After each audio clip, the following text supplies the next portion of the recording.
Oh. I just wanted to start by saying thank you so much for coming and saying hello.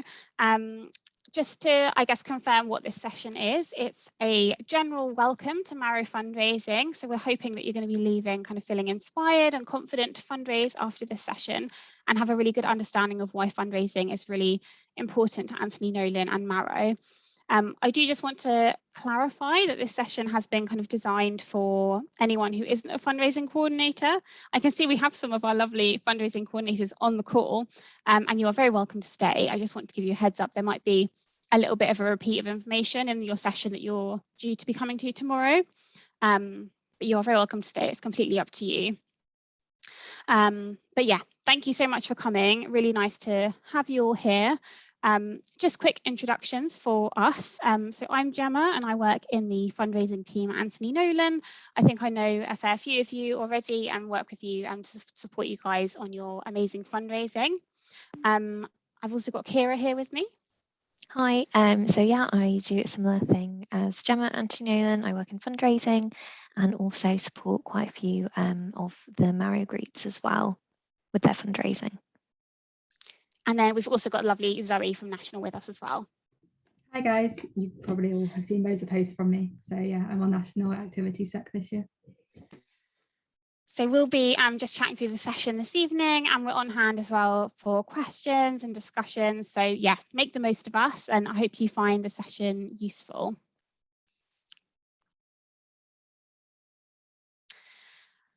So just to clarify, each Marrow group has a dedicated fundraising contact to Anthony Nolan. So that's going to be either myself or Kira, who you've met this evening, or Lindsay.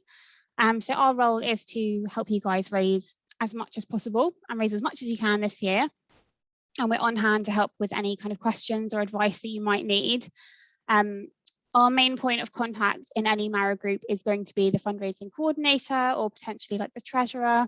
But we are here to support the whole group. So if you aren't a fundraising coordinator and you want to look into doing a fundraising event or take on like a project to do with fundraising, don't hesitate to get in touch with us. We're here to help.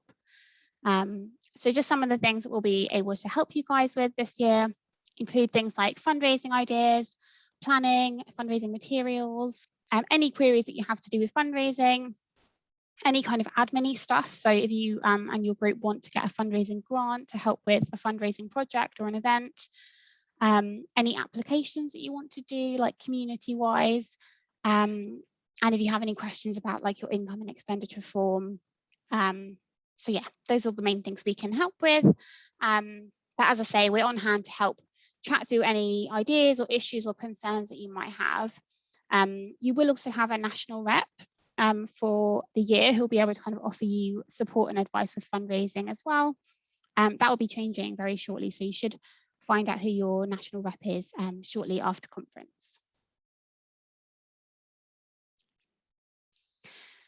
So just to give you a bit of an overview of, I guess, why we're here and why fundraising is so important to Anthony Nolan and our work.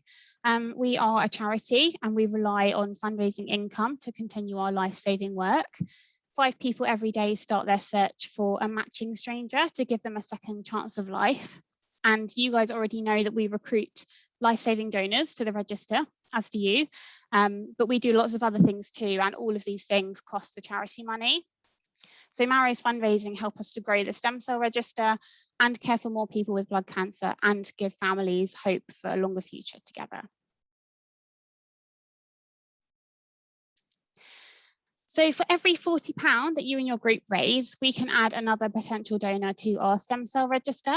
This might be a statistic that you're kind of familiar with already, but it is a really powerful one to use in your fundraising or when you're talking about fundraising. So that £40 includes the cost of signing the donor up, collecting and analysing their swab sample, working out the tissue type, and then storing the donor's tissue type on our register so that we can search for them as a match for someone with blood cancer.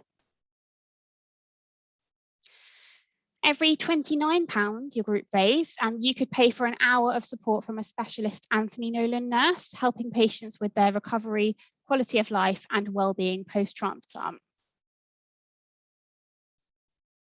Every £15 that you're able to raise goes a really long way in helping our scientists conduct groundbreaking research, helping to make stem cell transplants as successful as possible. And that could include, finding the best possible match for patients or improving life for a patient after a transplant. And if your group was able to raise £305 this year, that would pay for someone who has had a transplant or a close family member to access our telephone emotional support service, which has been a really vital method of support for patients over the last year and a half. And that would enable them to get expert psychological care at an especially challenging time. So hopefully that gives you a bit of insight into why fundraising is so important and how it makes a really important difference to the lives of patients and their families. Now, we also just wanted to take a moment to celebrate the incredible achievements of Maro last year. This is how much Maro raised last year, which is so incredible. And, it's been a really challenging year for everyone. And yeah, we just wanted to take a moment to reflect on what you guys have achieved, because that is truly remarkable. And yeah, we just want to say a really, really big thank you and take this moment to just acknowledge what you've done in such a difficult year. So thank you so much. And here's to the next year. And hopefully this inspires you to keep fundraising and to understand how it really makes a difference to our work. So this amount that Maro have raised over the last year could fund 999 new potential life-saving donors on our stem cell register. Or this amount could pay for 88,817 swabs to collect tissue types from potential donors. Or this amount could fund 1,378 hours of support from a specialist Anthony Nolan nurse, helping patients with their recovery and quality of life and general well-being post-transplant. Or this could enable 399 families to attend an Anthony Nolan Patient and Family Education Day, where they can get essential advice and support, as well as meet other families affected by blood cancer so that they don't feel as alone. So that's really a really incredible impact. So just take a moment to think about all those people that you could potentially help with your amazing fundraising. So thank you. So not also, the fundraising is so vital, but it's also really good fun and super rewarding. I know that some of my favourite parts of uni have actually been doing some of the fundraising I've done for Anthony Nolan. And as you can see by the photo montage that we've got on this screen, there's so many different things to kind of get involved in and do to kind of save the life-saving funds. So, you could use it to tick off some of your bucket list events. Have you guys wanted to skydive or run a marathon? Probably not down my route, but each their own. Or if you've got a specific event in plan, then get in contact with us. One of the fundraising reps will be happy to kind of help. Have a think about kind of what you want to raise or set out to target, and you'll be fine. And you can really do anything to fundraise. So if you've got a hobby or a part-time job, chances are there's something you can fundraise out of this. So I think the next thing we're going to do is a quick activity session. I think we were going to do breakout rooms, but numbers-wise, it might just be easier to do it together. So yeah, that makes sense. What would be great to do is, if you guys are happy to kind of contribute, I'm sure we could probably pause the recording if you guys don't want to kind of be out loud, but kind of chat about kind of, what do you love, kind of who do you know, and kind of how can you maybe think about doing this as part of fundraising? Maybe Zoe? So on it, thank you. That's great. Cool. So I think the next thing we're going to quickly talk about is kind of other ways of kind of thinking about fundraising. So one of the ways that I've always been very keen on, and Plymouth Mara kind of follow, and I know a lot of other moats kind of do, is kind of following the kind of campaigns of the year. So there's, I think, 5 or 6 kind of big campaigns throughout the year, and you can kind of plan your year around it. So the next kind of thing we're going to do is kind of talk you through kind of ideas for each of the campaigns. So Maroween's the first one, and it's actually coming up quite quickly. It's the end of October. This is really popular and really fun. You can be really creative. So some ideas we kind of have is a scary movie night, pumpkin carving contest, costume contests. You guys can sell fake blood or glitter outside the local club, like a murder mystery night or Halloween themed quiz. I think Manchester last year raised £150 for their Maroween quiz, so they can be really, really effective to kind of do. So the next one is Hero Week. Again, that's kind of one of the funnest weeks of the year, I think, and it takes place in November. I'm not sure of the exact dates, if they've been decided on yet, but I'm sure we can tell you at the conference. But you can have loads of different successes, from hero themed quizzes to a game-a-thon to a superhero themed cake sale. You guys can do society competitions or superhero movie marathons. Plymouth Maro's group always dress up in fancy dress for the entire week, and we have been known to go to placement in fancy dress. That definitely got some interesting looks. And I know Plymouth Maro also last year did a huge society competition. I think we've got 6 or 7 different societies kind of competing against each other to become superheroes, and raised over £1,000 with that. So it's a really good and useful event, and using collabs again. The next campaign is my favourite, which is Maramus, because I love Christmas. And that's in December. Most people are quite generous around this time, so kind of you can often have quite a lot of successes with it. So you can kind of sell Christmas cards, you can do candy cane deliveries, Christmas markets, Christmas concerts, bucket collections, or present wrapping services. I know Durham and York both did amazing candy cane sales and deliveries last year, and Newcastle and Cardiff both held a Christmas themed quiz. So there's loads of opportunities around Christmas. And then in the next term, you have Merriments. So that's obviously around Valentine's Day. And I think it's probably the biggest one, fundraising one, I think we do of the year. And you do loads of different events. So you have the notorious Warwick's Take Me Out, Glasgow Goes Dating, and Plymouth Valentine's Auction, just to name a few of them. And also groups do donut sales, rose deliveries, and raffles. And I think Leicester Maro raised £208 last year through a rose delivery service. So that's a really good way of doing it as well. And then the final one that's kind of a campaign is the Miles for Mara. And this is a big fundraising campaign that kind of happens in April, and you can make it kind of a competition. So if you've got a bit of a competitive spirit, and you can kind of take on a team challenge to cover kind of however many miles you want to do in your month. So you can kind of make it really meaningful. So it could be 104 miles or 14 every minute. And I know Bang the Maro took on it and cycled 14 miles every day to represent every 14 minutes someone in the UK is diagnosed with leukemia. And they raised £350. So there's loads of different opportunities within that one. And it doesn't just have to be walking, it could be biking, swimming, paddleboarding, you name it, you can probably do it. So I think there's loads of opportunities with all the campaigns. And I think it's a really nice way of kind of targeting your fundraising events. Great. So yeah, challenge events are also a really great way to raise funds. So we had some amazing teams take on challenges last year, and this was despite there being so few events taking place. So Bath Maro took on virtual Bath Half Marathon and raised £845.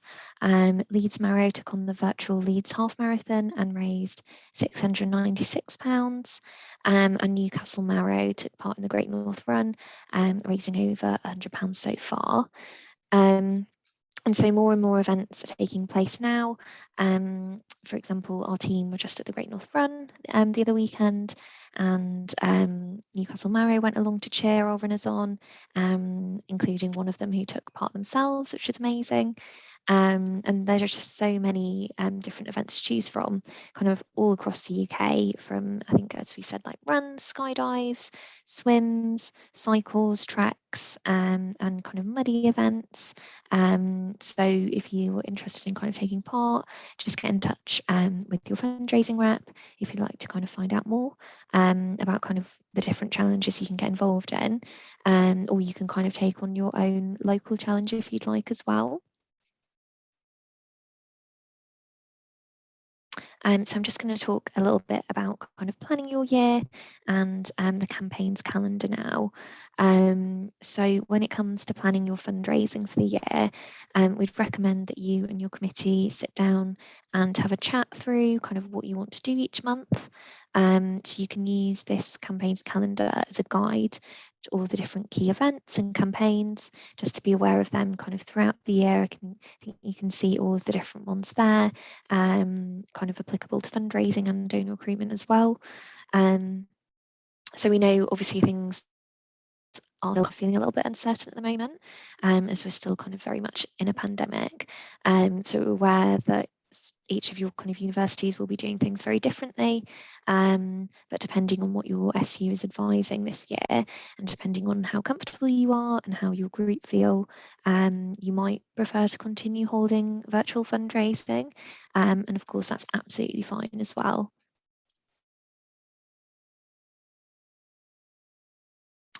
So hopefully here you can see lots of different photos of all the amazing things that you've achieved as Maro over the past year. You've achieved so much despite kind of being in lockdown for the majority of the year. You've been so creative, and we've seen some like really truly kind of innovative fundraising this year, including the first Maro cookbook, socially distant naked calendars, donut deliveries, online drag queen bingo, raise a swab, walking together, and of course loads of groups taking part in Miles to Maro as well. And we think this just shows that you can achieve kind of anything virtually if you decide to do that. If you're not quite ready for kind of face-to-face fundraising, you can continue fundraising virtually if you'd prefer. And there's just so many ways that you can still organise virtual fundraisers as well. So for example, different fitness challenges. You can kind of challenge yourself to cover a certain distance in a month, or kind of do a certain number of squats or sit-ups in a week. You could do a cooking class. So if anyone's really into cooking on your committee, or you could team up with a baking society at your uni and kind of offer an online cooking or kind of baking masterclass. Head shaves as well is also a really great kind of online fundraiser. You could live stream it. You could do a crazy haircut as well instead of head shave, or a sponsored wax. Dance classes as well are great for virtual fundraising. Sheffield held their Bollywood dance class online during lockdown.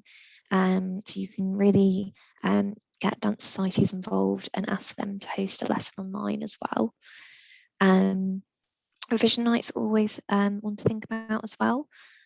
So Glasgow Maro had loads of success with their online revision classes that they held for medical students. So they offer the opportunity to study with students in the year above to get support and advice on their studies and exams. So they ask for a donation to attend the study or revision session online. And yeah, they've done really well with that. And finally, Sweepstakes, a really quick and easy fundraiser to hold online. The Great British Bake Off is starting tomorrow, I think. So it's always super popular and perfect for a sweepstake. Also, there's I'm a Celebrity, Get Me Out of Here coming up, Strictly Come Dancing, maybe any sports events coming up as well this year. We have loads of different templates for them, and they're always a really quick win. So yeah, just let us know and we can share them with you if you're interested.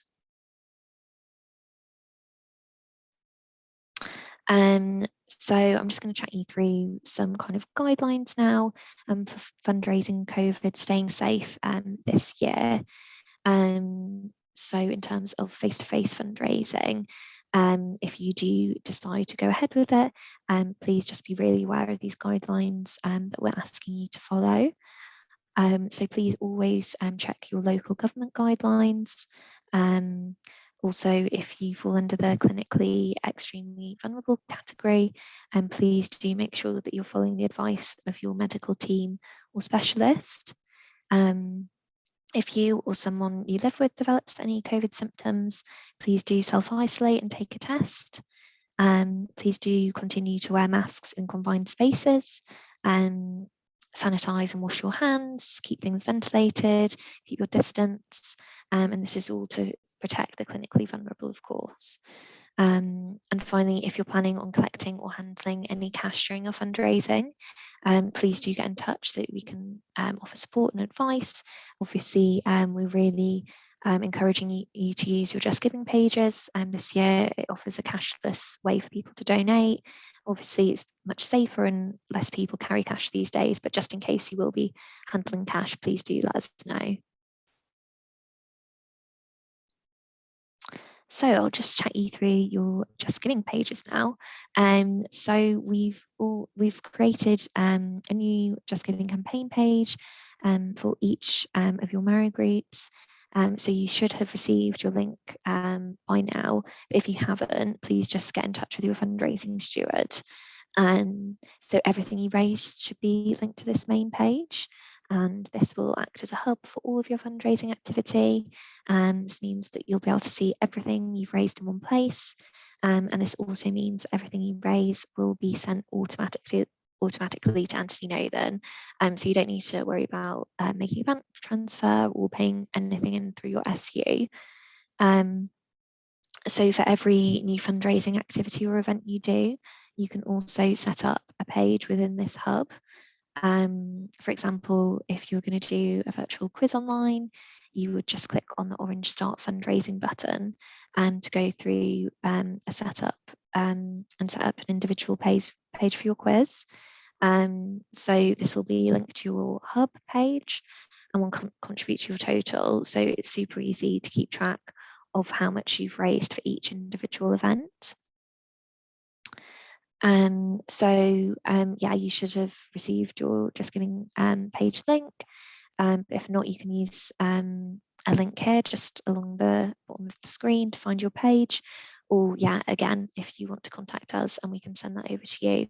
And we can also obviously support you with Just Giving throughout the year. Any questions that you have, if you need help setting up pages, yeah, we're here to support you with that.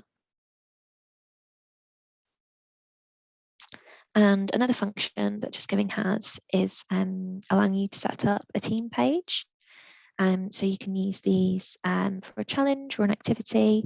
For example, if you have 8 people taking on a local 10K, you could set up a team page, which would also allow you to keep track of individual fundraisers as well as the team's total.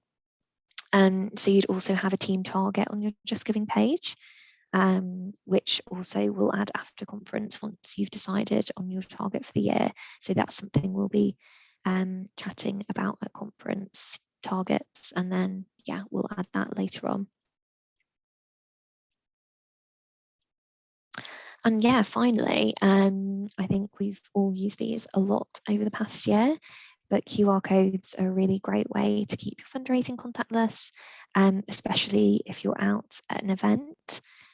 So all you need to do is click on your profile button in the top right on your Just Giving page, click on your fundraising, click on the page that you want people to donate to, then you go to settings. If you scroll down, you'll find a QR code for your Just Giving page, and you can just use this wherever you like. You can put it on posters, you can bring it to your donor recruitment events.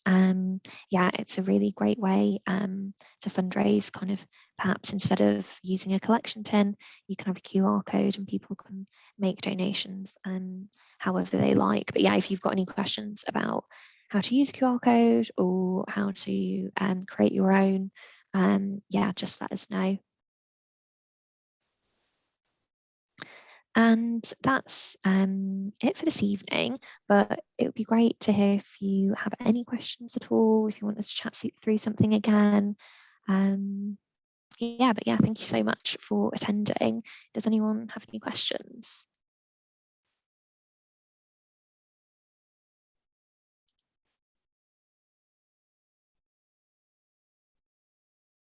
I think we've yeah, finished slightly earlier than planned. I think our activity took slightly less than we anticipated. We don't have too many attendees today, so we've got a bit of spare time. Do let us know if you want to chat. If you've got any questions, we'll kind of hang around for a little bit. So if you want to stay and chat about any fundraising ideas you've got, or if you have any kind of issues or concerns you want to chat through, just let us know. Otherwise, you're very welcome to leave and enjoy your evening. Thank you so much again for joining us. I know we'll hopefully be meeting you or seeing you at the actual conference on Saturday. Myself and Zoe are at the south one and Kira's going to be at the north one. So between us, hopefully we'll see all of you.